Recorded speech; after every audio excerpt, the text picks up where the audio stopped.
दिने गोटे जंगल को एक दुष्ट काऊ आसिला। से काऊटी अनेक जगह काम खोजिला हेले पाइलानी। से मनरे चिंता कला, अरे मु तो एते जगह काम खोजिली हेले पाइलिनी। भाभी जंगल रे अनेक काम पाइबी, एबे मु कौन जे करिबी। काऊ एपरी चिंता करी करी रास्ता रे चलुथिबा समय रे हठात एक पइड सह धक्का हेई तळे पड़ीगला। ओहो, रास्ता ऊपर किए एमिति पइड पकेची? ए आख पाखरे तो पइड गछ नाही, पइड एठाकू आसिला केमिति? पाख जंगल रे अनेक पइड गछ अछि। अरे वाह, ए पइड को देखी मो मुंड को एक दुष्ट बुद्धि आसिला। हा हा हा, एबे मु ए पइड साहाय्य रे अनेक धनी ही जिबी। आज खाली राति हेउ मु मो काम आरंभ करिबी। राति हेबा परे काऊ पेट खराब रे औषध नहीं जंगल रे थिबा एक कुआरी पकई देला। हा हा हा, एबे मु ए कूଅ पानी रे पेट खराब रे औषध मिसई देली। काली जेतेबेले सब चढ़ी कूअरु पानी पीबे समस्तक पेट खराब हे जिवो, तापरे मु मो काम करि परिबी। एमिति कही काऊ सेठारु चली गला। परदिन सकाळे, ओहो भारी शोष लागिलानी, जाए कूअरु ठंडा पानी पी आसे। तापरे मिटू से कूआ पाखु गला आउ कूअरु किछि पानी काढी पीला। से पानी पी सारिला परे परे ही तार पेट खराब हो गला। अरे अरे, मो पेटटा हठात खराब काहेकि हो गला? ओहो, पेटटा भारी काटुची, शीघ्र टॉयलेट को जाए। मिटू बारंबार टॉयलेट को जाउथिला। सेपटी काऊ एक बाबार रूप नहीं पाख जंगल रु किछि पइड आनी ए जंगल को आसिला। एई रास्ता दे चढ़े माने जीवा आसिबा करंती, एबे एठी बसी मो काम आरंभ करे। मु जो काम आरंभ करूची सेथिरे खाली लाभ ही लाभ, जमा क्षति नाही। आस आस, मो पाखरु चमत्कारी पइड नहीं जाओ। जाହାର जेमिति भी रोग हेई थाउ, मो पइड पानी सबु रोग भल करि देबो। आस आस, मो पाखरु चमत्कारी पइड नहीं जाओ। मिटू ता पेट धरी डाक्तर पाखक जाउथिला। काऊर एपरी कथा सुनी से अटकी गला। अरे ये बाबा कौन कहूची सब रोग भल करि देबो? मो पेटटा भारी काटुची, मु जाई देखे ये बाबा मते भल करि पारुची कि नहीं। बाबा मते रक्षा करो, मो पेट सकाळु भल नाही, दया करी मते भल करि दियो। तू जेतेबेले मो पाखको आसिलोनी आउ भय करनी, मु तोर सबु रोग भल करि देबी। हेले तू भल हेबा परे मते किछि बख्शिश देबू। हाँ बाबा, तुमे जहा कहबे मु सबु देबी, दया करी मते भल करि दियो। टॉयलेट रु घर को घर टॉयलेट जाई जाई मु थकी गलेनी, दया करी मते शीघ्र भल करि दियो। अच्छा अच्छा, तू आउ चिंता करनी, ए पइड मानक भितरु गोटिए पइड बाछि मते दे। तू एबे एठी किछि समय बसी था, मु ए पइड नै गछ सेपारी को जाउची। तू भूल रे भी सेठा को जिबुनी। मु ए पइड नै गछ पछपटे तंत्र मंत्र करिबी, तू मते अपेक्षा करी एठी बसी था। एमिति कही काऊ से पइड नै गछ पछपटे को गला आउ पइड काटी पेट भल हेबार औषध मिसई देला। तापरे से काऊ पइड धरी मिटू पाखु आसिला। एबे ने मिटू, तू ए पइड पानी पी दे, शीघ्र तू भल होई जिबू। एमिति सुनी मिटू शीघ्र से पइड पानी पी देला। पइड पानी पी सारिबा परे परे ही मिटूर पेट ठीक हो गला। अरे अरे, मो तो पूरा पूरी सुस्थ हो गली। पइड बाबा आपन को बहुत बहुत धन्यवाद, आपन मते भल करि देले। पइड बाबांकर जय हो। एमिति कही मिटू अनेक टंका से काऊ को देई सेठारु चली गला। से जिबा परे परे काऊ हसिला। अरे आज तो मो बढ़िया काम कली, गोटे दिन रे एते गुड़िए टंका पाई गली। एमिति जदि प्रत्येक दिन मोर टंका रोजगार हेबो, मु तो खूब शीघ्र धनी हेई जिबी। सेपटी जंगल रे जे भी कूअरु पानी पीथिले सेमानक पेट खराब हेई गला। समस्ते निज पेट खराब नै चिंतारी थिले। सेही समय रे मिटू तांको पाखौ गला आउ पइड बाबा विषय रे सब किछि कहिला। समस्ते ता पाखरु एक कथा सुनी शीघ्र सेमाने काऊ पाखौ गले। समस्ते निज समस्या कथा काऊ को कहिले। काऊ पइड रे औषध मिसई समस्त को देउथिला, जा द्वारा काऊ भल टंका रोजगार करुथिला। सेई जंगल रे रहुथिला एक चालाक चढ़ई। से पइड बाबा विषय शुणी मनरे चिंता कला, समस्ते पइड पानी पीला परे तांको रोग भल हेउची केमिति? ବିନା ଔଷଧରେ ତ ରୋଗ ଭଲ ହୁଏନି, ତାହେଲେ ଏସବୁ କେମିତି ସମ୍ଭବ? ମୁଁ ସେଠାକୁ ଯାଇ ଦେଖି ଘଟଣା କ'ଣ ଜାଣିପାରିବି। ଏମିତି ଚିନ୍ତା କରି ସେ ଚଢ଼େଇ କାଉ ପାଖକୁ ଗଲା ଆଉ ତା ଉପରେ ନଜର ରଖିଲା। ସମସ୍ତଙ୍କ ପେଟ କ'ଣ ଏକା ସାଙ୍ଗରେ ଖରାପ ହେଇଯାଇଛି?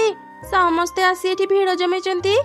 ଆରେ ଆରେ, ଏଇ କାଉ କ'ଣ ଗୋଟେ ପଇଡ଼ ନେଇ ଗଛ ପଛପଟକୁ ଯାଉଛି। ମୁଁ ସେଠାକୁ ଯାଇ ଦେଖେ କାଉ କ'ଣ କରୁଛି ଜାଣିବା ପାଇଁ ଚଢ଼େଇ ଚୁପଚୁପ ଗଛ ପଛପଟକୁ ଗଲା ଆଉ ଦେଖିଲା କାଉ ପଇଡ଼ ପାଣିରେ ଔଷଧ ମିଶାଉଛି। ସେ ତା ମୋବାଇଲରେ ସବୁ କିଛି ରେକର୍ଡ କରିନେଲା। ଆଚ୍ଛା ଆଚ୍ଛା, ଏମିତି କଥା। ଏଇ ଭଣ୍ଡ ବାବା ତାହେଲେ ପଇଡ଼ ପାଣିରେ ପେଟ ଭଲ ହେବାର ଔଷଧ ମିଶେଇ ସମସ୍ତଙ୍କୁ ବୋକା ବନଉଛି। ଆଜି ମୁଁ ସମସ୍ତଙ୍କୁ ଏକଥା କହିଦେବି। ରହିଯାଅ, କେହି ବି ଭଣ୍ଡ ବାବା ପାଖରୁ ପଇଡ଼ କିଣନି। ଇଏ ତମମାନଙ୍କୁ ବୋକା ବନଉଛି। ପଇଡ଼ ପାଣିରେ ପେଟ ଭଲ ହେବାର ଔଷଧ ମିଶେଇ ଇଏ ତମମାନଙ୍କୁ ଦେଉଛି, ଆଉ ତମେ ମାନେ ତାକୁ ବିଶ୍ୱାସ କରି ତାକୁ ଏତେ ଟଙ୍କା ଦେଇ ପଇଡ଼ କିଣୁଛ। ତୁ ଗୋଟେ ପାପୀ, ମୋ ନାଁରେ ମିଛ କହୁଛୁ, ତତେ ଶାସ୍ତି ମିଳିବ। ଶାସ୍ତି ମତେ ନୁହଁ, ତତେ ମିଳିବ। ଏବେ ମୁଁ ସମସ୍ତଙ୍କୁ ତ କଳା କାରନାମା ଦେଖେଇବି। ଚଢ଼େଇ ତା ମୋବାଇଲ ବାହାର କରି ସେ ରେକର୍ଡ କରିଥିବା ଭିଡିଓ ସମସ୍ତଙ୍କୁ ଦେଖେଇଲା। କାଉ ପଇଡ଼ରେ ଔଷଧ ମିଶାଉଥିବାର ଦେଖି ସବୁ ଚଢ଼େଇ ଖୁବ୍ ରାଗିଗଲେ। ରହିଯାଉ ସମସ୍ତେ, ମୋ କଥା ଟିକେ ଶୁଣ। ନା, ଏବେ ତୋର ଆଉ କିଛି କଥା ଆମେ ଶୁଣିବୁନି। ଆରେ ସମସ୍ତେ ଦେଖୁଛ କ'ଣ? ଶୀଘ୍ର ଏ ଭଣ୍ଡ ବାବାକୁ ଧରି ପିଟ। ତାପରେ ସବୁ ଚଢ଼େଇ କାଉକୁ ବହୁତ ପିଟିଲେ। ପିଟି ପିଟି ତାକୁ ସେ ଜଙ୍ଗଲରୁ ବାହାର କରିଦେଲେ। ଚଢ଼େଇ, ସତରେ ତୋର ବହୁତ ବୁଦ୍ଧି। ଆଜି ତୋ ପାଇଁ ଆମେ ଭଣ୍ଡ ବାବାର ସତ କଥା ଜାଣିପାରିଲୁ। ଏମିତି ସମସ୍ତେ ଚଢ଼େଇର ବହୁତ ପ୍ରଶଂସା କଲେ ଆଉ ନିଜ ନିଜ ଘରକୁ ଫେରିଗଲେ। ଦିନେ ଗୋଟେ କାଉ ଜଙ୍ଗଲରେ ଖାଇବା ଖୋଜୁଥିଲା। ଏତେ ସମୟ ଧରି ଖାଇବା ଖୋଜୁଛି, ହେଲେ ଆଜି କୋଉଠି ବି ଖାଇବା ପାଇଲେନି। ଜଙ୍ଗଲର ଉତ୍ତର ଦିଗକୁ ଯାଇ ଦେଖେ, ହୁଏତ ସେଠି କିଛି ଖାଇବା ପାଇଯିବି। ଏମିତି ଚିନ୍ତା କରି କାଉ ଜଙ୍ଗଲର ଉତ୍ତର ଦିଗକୁ ଗଲା। ହଠାତ୍ ସେଠି ସେ ଗୋଟେ ବଡ଼ ଅଣ୍ଡା ପଡ଼ିଥିବାର ଦେଖିଲା। ସେ ସେଇ ଅଣ୍ଡା ପାଖକୁ ଗଲା। ଆରେ, ଏତେ ବଡ଼ ଅଣ୍ଡା ଏଠି ପଡ଼ିଛି। ନିଶ୍ଚୟ ଏଇଟା କୋଉ ପକ୍ଷୀର ଅଣ୍ଡା ହେଇଥିବ। ମୁଁ ଏ ଅଣ୍ଡା ମୋ ଘରକୁ ନେଇଯାଏ। କିଛି ଦିନ ମତେ ଆଉ ଖାଇବା ଖୋଜିବାକୁ ପଡ଼ିବନି। ଏମିତି ଚିନ୍ତା କରି କାଉ ସେ ବଡ଼ ଅଣ୍ଡାକୁ ଉଠେଇବାକୁ ଚେଷ୍ଟା କଲା, ହେଲେ ପାରିଲାନି। ଓହୋ, ଏଇଟା ଅଣ୍ଡା ନା ପଥର? ଏତେ ଚେଷ୍ଟା କଲା ପରେ ବି ମୁଁ ଏ ଅଣ୍ଡାକୁ ଉଠେଇ ପାରୁନି। ନା, ଏଇଟା ଅଣ୍ଡା ହେଇନଥିବ। ଅଣ୍ଡା କେବେ ବି ଏତେ ଓଜନିଆ ନୁହଁ। ଏଇଟା ନିଶ୍ଚୟ କୋଉ ସାଧା ପଥର। ମୁଁ ବେକାର ଏ ପଥରକୁ ଉଠଉଥିଲି। ଏମିତି କହି କାଉ ସେଠାରୁ ଚାଲିଗଲା। ସେ ଯିବା ପରେ କିଛି ଚଢ଼େଇ ଛୁଆ ଖେଳିବା ପାଇଁ ସେ ଜାଗାକୁ ଆସିଲେ। ସେମାନେ ବି ସେ ବଡ଼ ଅଣ୍ଡାକୁ ଦେଖିଲେ। ସାଙ୍ଗମାନେ ଦେଖ, କେତେ ବଡ଼ ଗୋଟେ ଧଳା ବଲ୍ ଏଠି ପଡ଼ିଛି। ଚାଲ ଏ ବଲ୍ ସହ ଖେଳିବା। ଏମିତି କଥା ହେଇ ସେ ତିନି ଛୁଆ ଲାଠିରେ ସେ ବଡ଼ ଅଣ୍ଡାକୁ ପିଟୁଥିଲେ। ସେତେବେଳେ ସେ ରାସ୍ତା ଦେଇ ରିନୁ ଯାଉଥିଲା। ଛୁଆମାନେ ଅଣ୍ଡାକୁ ପିଟୁଥିବାର ଦେଖି ସେ ତାଙ୍କ ପାଖକୁ ଗଲା। ଆରେ ପିଲାମାନେ, ତମେ ମାନେ ଅଣ୍ଡାକୁ ପିଟୁଛ କ'ଣ ପାଇଁ? ଆଣ୍ଟି, ଏଇଟା ଅଣ୍ଡା ନୁହଁ, ଏଇଟା ବଲ୍। ଆମେ ବଲ୍ ସହ ଖେଳୁଛୁ। ସେମାନେ ଯେତେବେଳେ ଏମିତି କଥା ହେଉଥିଲେ, ଜଙ୍ଗଲର ସବୁ ଚଢ଼େଇ ସେ ବଡ଼ ଅଣ୍ଡା ବିଷୟରେ ଜାଣି ସେଠାକୁ ଆସିଲେ। ବାପ୍ରେ, ଏତେ ବଡ଼ ଅଣ୍ଡା! ମୁଁ ଆଗରୁ ଏତେ ବଡ଼ ଅଣ୍ଡା ଦେଖିନଥିଲି। କିଏ କହିଲା ଏଇଟା ଅଣ୍ଡା? ଏଇଟା ଗୋଟେ ସାଧା ଗୋଲ ପଥର। ମୁଁ ଆଜି ସକାଳେ ଏ ପଥରକୁ ଉଠେଇବାକୁ ଚେଷ୍ଟା କଲି, ହେଲେ ପାରିଲିନି। ଆରେ ବୋକା, ତତେ ଏଇଟା ପଥର ଦେଖାଯାଉଛି? ଏଇଟା ଗୋଟେ ବଡ଼ ଅଣ୍ଡା। ମତେ ତ ଲାଗୁଛି ଏଇଟା ନିଶ୍ଚୟ କୋଉ ଅଶୁଭ ଅଣ୍ଡା ହେଇଥିବ। ଏ ଅଣ୍ଡା ଆମ ଜଙ୍ଗଲବାସୀଙ୍କ ଉପରେ ବିପଦ ଆଣିପାରେ। ଚାଲ ସମସ୍ତେ ମିଶି ଏ ଅଶୁଭ ଅଣ୍ଡାକୁ ଭାଙ୍ଗିଦେବା। ସବୁ ଚଢ଼େଇ ତା କଥାରେ ରାଜି ହେଇଗଲେ ଆଉ ସେ ଅଣ୍ଡାକୁ ଭାଙ୍ଗିବା ଆରମ୍ଭ କଲେ। ଯେମିତି ସେମାନେ ସେ ଅଣ୍ଡା ଭାଙ୍ଗିଲେ, ଅଣ୍ଡା ଭିତରୁ ଏକ ଲାଲ ପକ୍ଷୀ ଛୁଆ ବାହାରିଲା। ଆରେ ଏ କ'ଣ?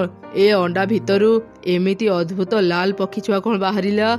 ମତେ ତ ଲାଗୁଛି କୋଉ ତାନ୍ତ୍ରିକ ଆମର କ୍ଷତି କରିବା ପାଇଁ ଏ ପକ୍ଷୀ ଛୁଆକୁ ଅଣ୍ଡା ଭିତରେ ଭର୍ତ୍ତି କରି ଏଠାକୁ ପଠେଇଛି। ଏ ଛୁଆ ଆମର କିଛି କ୍ଷତି କରିବା ପୂର୍ବରୁ ଚାଲ ଆମେ ଏବେ ହିଁ ଏ ଛୁଆକୁ ମାରିଦେବା। ଆରେ ଆରେ, ତମେ ମାନେ ଏସବୁ କ'ଣ କହୁଛ? ତମ ମାନଙ୍କ ମନରେ କ'ଣ ଟିକେ ବି ଦୟା ନାହିଁ? ଏତେ ଛୋଟ ଛୁଆଟି ତମର କ'ଣ କ୍ଷତି କରିଛି ଯେ ତାକୁ ମାରିବାକୁ ଚାହୁଁଛ? ଏ ଛୁଆ ଦେହରେ କେହି ବି ହାତ ମାରିବନି। ଆଜିଠୁ ଇଏ ମୋ ଛୁଆ। ମୁଁ ୟାକୁ ମୋ ଘରକୁ ନେଇଯିବି। ମୋ ନିଜ ଛୁଆ ସହ ମୁଁ ୟାକୁ ବି ବଡ଼ କରିବି। ଆରେ ରେନୁ, ତୋ ମୁଣ୍ଡ କ'ଣ ଖରାପ ହେଇଯାଇଛି? ତୁ ଏ ଅଶୁଭ ଛୁଆକୁ ନିଜ ଘରେ ନେଇ ପାଳିବାକୁ ଚାହୁଁଛୁ। ଭବିଷ୍ୟତରେ ଯଦି ଏ ଛୁଆ କାହାର କ୍ଷତି କରେ ସେଥିପାଇଁ ତୁ ଦାୟୀ ରହିବୁ, ମନେ ରଖିବୁ କଥା। ହଁ, ମୁଁ ତୁମର ସବୁ କଥାରେ ରାଜି, ତଥାପି ଏ ଛୁଆକୁ ମାରନି। ଏମିତି କହି ରିନୁ ସେ ଲାଲ ଛୁଆକୁ ଧରି ଘରକୁ ଆସିଲା। ଘରେ ତାର ଛୋଟ ଝିଅ ତାକୁ ଅପେକ୍ଷା କରିଥିଲା। ମା, ଏ ଲାଲ ଛୁଆଟି କିଏ? ତୁମେ କାହାକୁ ସାଙ୍ଗରେ ଆଣିଛ? ମାରି, ଆଜିଠୁ ଇଏ ତୋର ଭଉଣୀ, ଇଏ ଆମ ସାଙ୍ଗରେ ଆମ ଘରେ ରହିବ। ଏମିତି ରିନୁ ତା ଝିଅକୁ ସବୁ ଘଟଣା କହିଲା।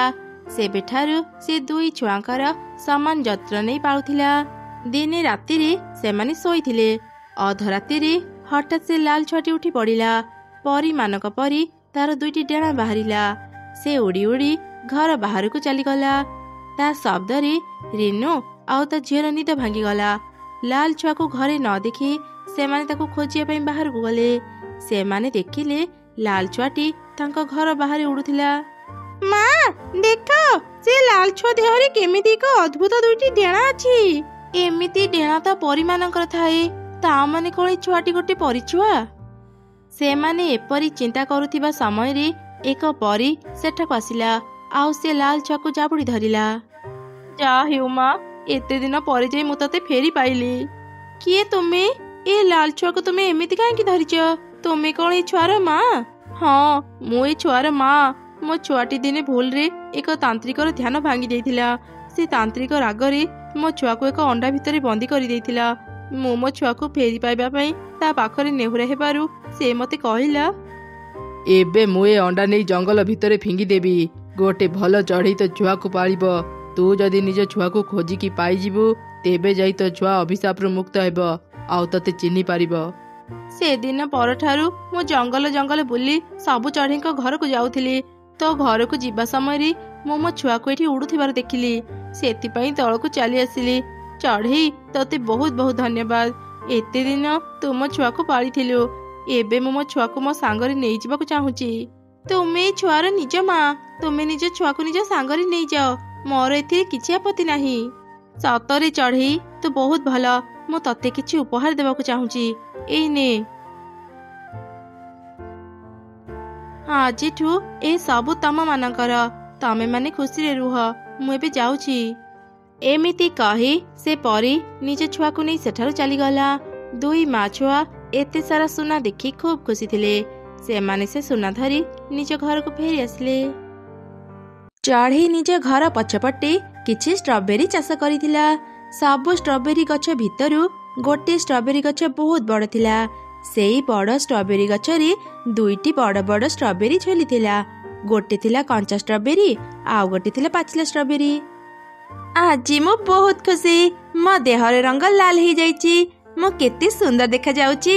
ମୋ ଦେହରୁ କେତେ ବଢିଆ ବାସ୍ନା ବାହାରୁଛି। ସମସ୍ତେ ମତେ ଦେଖିଲେ ମୋର ପ୍ରଶଂସା କରିବେ। ମୁଁ ସମସ୍ତଙ୍କର ପ୍ରିୟ ହେଇଗଲି। କିରେ ସବୁଜ ଷ୍ଟ୍ରବେରୀ, ତୁ ଏଯାଏଁ ପାଚିନୁ? ତୁ ସେମିତି କଞ୍ଚା ହେଇକି ରହିଗଲୁ। ଅନ୍ୟମାନଙ୍କ ପାଖରେ ତୋର କିଛି ମୂଲ୍ୟ ନାହିଁ। ଏତେ ଅହଙ୍କାର ଭଲ ନୁହଁ ସାଙ୍ଗ। ତୁ ବୋଧେ ଭୁଲି ଯାଉଛୁ ଆମେ ଗୋଟିଏ ଗଛର ଫଳ। କିଛି ଦିନ ତଳେ ତୋ ରଙ୍ଗ ବି ମୋ ପରି ସବୁଜ ଥିଲା। ତୁ ଟିକେ ଆଗ ପାଚିଗଲୁ, ସେଥିପାଇଁ ତୋ ରଙ୍ଗ ଲାଲ ହେଇଗଲା। କିଛି ଦିନ ପରେ ମୋ ରଙ୍ଗ ବି ତୋ ପରି ଲାଲ ହେଇଯିବ। ଏଇ ଛୋଟ କଥା ପାଇଁ ଏମିତି ଅହଙ୍କାର କାହିଁକି କରୁଛୁ କହିଲୁ? ହଁ ହଁ, ମୁଁ ବୁଝିଗଲି। ତୁ ମତେ ହିଂସା କରୁଛୁ ବୋଲି ଏମିତି କହୁଛୁ। ମୁଁ ତୋଠୁ ଆଗ ସୁନ୍ଦର ହେଇଗଲି। ଏଇ ରାସ୍ତାରେ ଯୋଉ ଚଢ଼େଇ ଯାଉଛନ୍ତି ସେମାନେ ମତେ ଦେଖି ମୋର ପ୍ରଶଂସା କରୁଛନ୍ତି, ହେଲେ କେହି ବି ତତେ ଦେଖୁନାହାନ୍ତି କି ତୋର ପ୍ରଶଂସା କରୁନାହାନ୍ତି। ସେଥିପାଇଁ ତ ମନରେ ଈର୍ଷା ହେଉଛି ନା। କଞ୍ଚା ଷ୍ଟ୍ରବେରୀ ଆଉ ପାଚିଲା ଷ୍ଟ୍ରବେରୀ ଯେତେବେଳେ ଏମିତି କଥା ହେଉଥିଲେ ସେହି ସମୟରେ ଷ୍ଟ୍ରବେରୀ ଚାଷ କରିଥିବା ଚଢ଼େଇ ସେଠାକୁ ଆସିଲା। ତାକୁ ଦେଖି ପାଚିଲା ଷ୍ଟ୍ରବେରୀ କହିଲା, ଏଇ ତ ଆମ ମାଲିକାଣୀ ଆସିଗଲେ। ଚାଲ ତାଙ୍କୁ ପଚାରିବା ସେ ଆମ ଦୁଇ ଜଣଙ୍କ ଭିତରୁ କାହାକୁ ବେଶୀ ଭଲ ପାଆନ୍ତି। ଆଚ୍ଛା ମାଲିକାଣୀ, ଟିକେ କୁହନ୍ତୁ ତ, ଆମ ଦୁଇ ଷ୍ଟ୍ରବେରୀଙ୍କ ଭିତରୁ କୋଉ ଷ୍ଟ୍ରବେରୀକୁ ତମେ ବେଶୀ ଭଲ ପାଅ? ଆମ ଦୁଇ ଜଣଙ୍କ ଭିତରୁ କିଏ ତୁମକୁ ବେଶୀ ସୁନ୍ଦର ଲାଗୁଛି କହିଲ?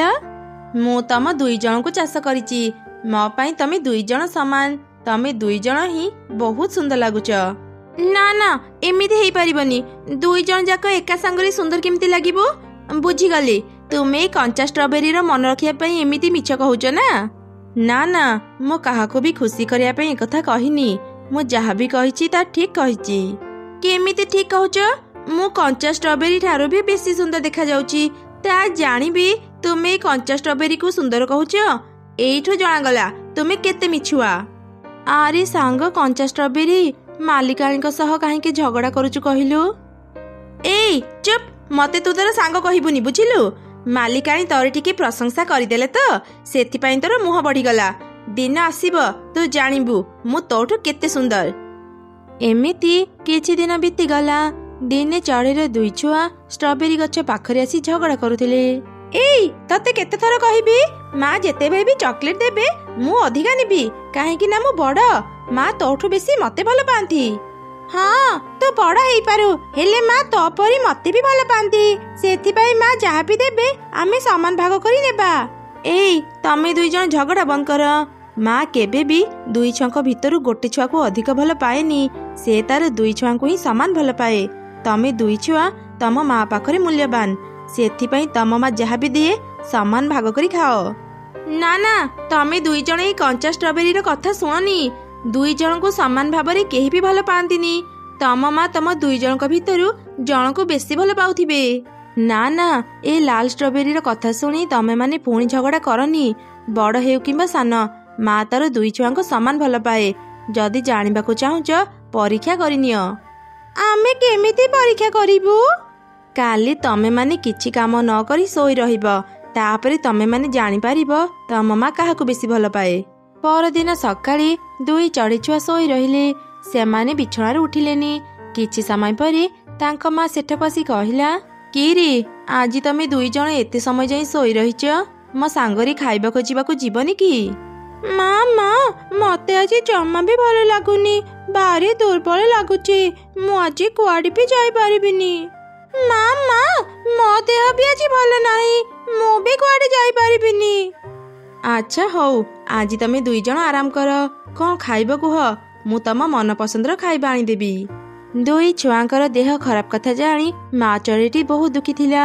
କିଛି ସମୟ ପରେ ସେ ତାର ଦୁଇ ଛୁଆଙ୍କ ପାଇଁ ମନ ପସନ୍ଦର ଖାଇବା ଆଣିଦେଲା। ଏମିତି ସେ ଦୁଇ ଛୁଆ ଜାଣିଗଲେ ତାଙ୍କ ମା ଦୁଇ ଜଣଙ୍କୁ ସମାନ ଭାବରେ ଭଲ ପାଏ। ପରଦିନ ସେମାନେ ପୁଣି ଥରେ ଷ୍ଟ୍ରବେରୀ ଗଛ ପାଖକୁ ଗଲେ। କଞ୍ଚା ଷ୍ଟ୍ରବେରୀ, ତୁମେ ଠିକ କହୁଥିଲ। ମା ଆମ ଦୁଇ ଜଣଙ୍କୁ ସମାନ ଭଲ ପାଆନ୍ତି। ମୁଁ ନିଜ ଭୁଲ ବୁଝିଗଲି। ମୁଁ ଆଉ କେବେ ବି ମୋ ଭଉଣୀ ସହ ଝଗଡ଼ା କରିବିନି। ହଁ ମୁଁ ବି ବୁଝିଗଲି। ମୁଁ ବି ମୋ ଭଉଣୀ ସହ ଝଗଡ଼ା କରିବିନି। ଯାହାର ନିଜର ମୂଲ୍ୟ ନାହିଁ ସେ ଅନ୍ୟମାନଙ୍କୁ ଜ୍ଞାନ ଦେଉଛି ଦେଖ। କିଏ କହିଲା କଞ୍ଚା ଷ୍ଟ୍ରବେରୀର ମୂଲ୍ୟ ନାହିଁ? କଞ୍ଚା ଷ୍ଟ୍ରବେରୀ ପାଇଁ ଆମେ ନିଜ ଭୁଲ ବୁଝିପାରିଲୁ, ସେଥିପାଇଁ ତାର ମୂଲ୍ୟ ଆମ ପାଖରେ ବହୁତ। ହେଲେ ତୋ ପାଇଁ ଆମ ଭିତରେ ଆହୁରି ଝଗଡ଼ା ହେଉଥିଲା। ତୋ ମୂଲ୍ୟ ଆମ ପାଖରେ କିଛି ବି ନାହିଁ। ତମେ ଦୁଇଟା ଛୋଟିଆ ଛୁଆ, ସେଥିପାଇଁ ଏ କଞ୍ଚା ଷ୍ଟ୍ରବେରୀର କଥାରେ ପଡ଼ିଯାଇଛ। କିଏ ଠିକ କିଏ ଭୁଲ ଜାଣିପାରୁନ। ଯାଅ ଚାଲିଯାଅ ଏଠୁ। ଏମିତି ସେ ଦୁଇ ଚଢ଼େଇ ଛୁଆ ସେଠାରୁ ଚାଲିଗଲେ। ପରଦିନ ସକାଳେ ଲାଲ ଷ୍ଟ୍ରବେରୀ କଞ୍ଚା ଷ୍ଟ୍ରବେରୀକୁ କହିଲା, ମୁଁ ତୋ କଥା ବୁଝିଗଲି। ସୁନ୍ଦରତାରେ ତୁ ମତେ ହରେଇ ପାରିବୁନି। ସେଥିପାଇଁ ଚାଲାକି କରି ଅନ୍ୟମାନଙ୍କୁ ମିଠା କଥା କହି ନିଜ ଆଡ଼କୁ କରିନେଉଛୁ।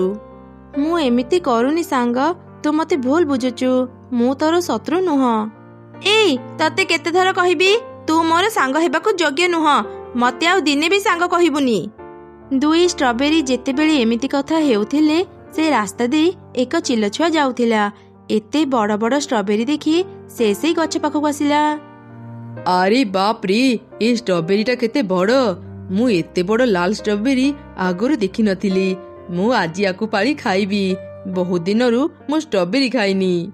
ଚିଲ ଛୁଆର ଏପରି କଥା ଶୁଣି ଲାଲ ଷ୍ଟ୍ରବେରୀ ବହୁତ ଡରିଗଲା। ସାଙ୍ଗ କଞ୍ଚା ଷ୍ଟ୍ରବେରୀ, ମତେ ବଞ୍ଚା। ଏ ଚିଲ ଛୁଆ କହୁଛି ମତେ ଖାଇଦେବ। ମତେ ରକ୍ଷା କର ସାଙ୍ଗ। ଆରେ ଲାଲ ଷ୍ଟ୍ରବେରୀ, ମୋ ଆଗରୁ ତୁ ପାଚିଥିଲୁ ବୋଲି ବହୁତ ଅହଙ୍କାର କରୁଥିଲୁ। ହେଲେ ତୁ ଭୁଲି ଯାଇଥିଲୁ ପାଚିଲା ଫଳକୁ ଚଢ଼େଇ ମାନେ ଆଗ ଖାଆନ୍ତି। ଆଜି ତୋର ଏ ଅବସ୍ଥା ଦେଖି ମୁଁ ଜମା ବି ହସିବିନି କି ତୋର ମଜା ଉଡ଼େଇବିନି। ମୁଁ ଜାଣେ ଦିନେ ଦିନେ ତୋ ପରି ଅବସ୍ଥା ମୋର ବି ହେବ। କଞ୍ଚା ଷ୍ଟ୍ରବେରୀର କଥା ସରିଛି କି ନାହିଁ, ଚିଲ ଛୁଆ ସେ ଲାଲ ଷ୍ଟ୍ରବେରୀକୁ ତୋଳି ଖାଇଦେଲା ଆଉ ତାପରେ ସେଠାରୁ ଚାଲିଗଲା।